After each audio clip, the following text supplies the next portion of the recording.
we put out this post, and again, this is not about good foods, bad foods. We're not about right foods, wrong foods. We're not about the complex versus the simple.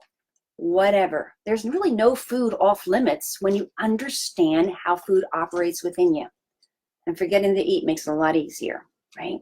So we have the idea of fish, salad, and butter.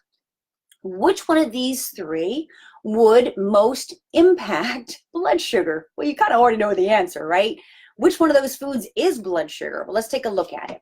So fish, here's my fat, my protein, and my carbohydrate, because every single food that we eat, no matter what it is, breaks down to its basic macronutrient components, and that's fat or protein or carbohydrate or a combination of the three or two.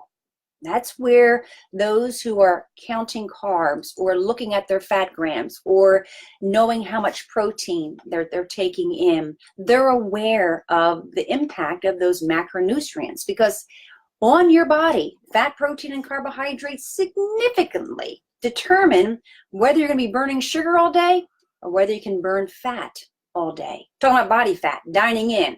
That's what I'm talking about. Okay, so back to blood sugar.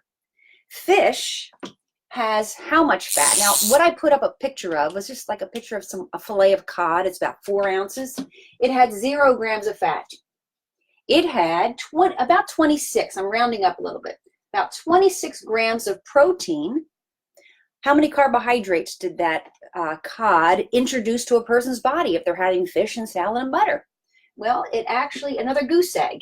So that fish was really just a lot of protein. Okay, that's science information. That's not right or wrong or good or bad, right?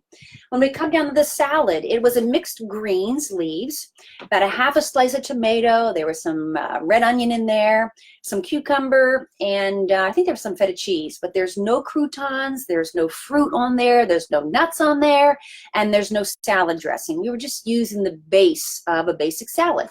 Well, the fat came in at a big whopping 0. The protein also at kind of at a big whopping 0. The carbohydrate came in about 8 to 10 grams of carbohydrate. That's after subtracting the fiber, okay? So we have about 8 to 10 grams of the carbohydrate. So what do we know already? That's 8 to 10 grams of blood sugar. It's that simple, okay? So far, it's the salad that's impacting blood sugar, because it is blood sugar. That's the power. Not impacting, is. And then when it comes to the butter, now, of course, no one's just going to eat butter for dinner, but this was the meal. You know, there's butter on the fish. Okay, so we're kind of dividing it out. Again, fat was 12 grams. 12 grams of fat in that butter, and this is grass-fed butter, full of butyrate and great, healthy, saturated fats your body, especially this guy, our brain needs, not to mention keeping blood vessels and cells supple. Nothing like flexible strength. That's what we want our insides to be, flexible and strong. Butyrate helps with that. Protein with the butter, goose egg. Carbohydrate, goose egg. Okay? This is powerful information because we as a society keep telling individuals that plant foods are completely free foods. You can have as many plant foods as you want and you're going to be healthy.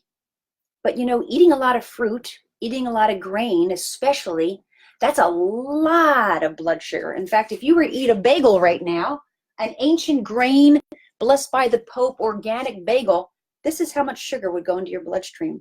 64 grams. It's about 16 teaspoons of blood sugar. Okay, that's a plant food. Okay, so you have to be careful with using that plant-based eating or plant food eating as an underlying mantra. You got to pay attention to all of this because it's the salad that is the blood sugar.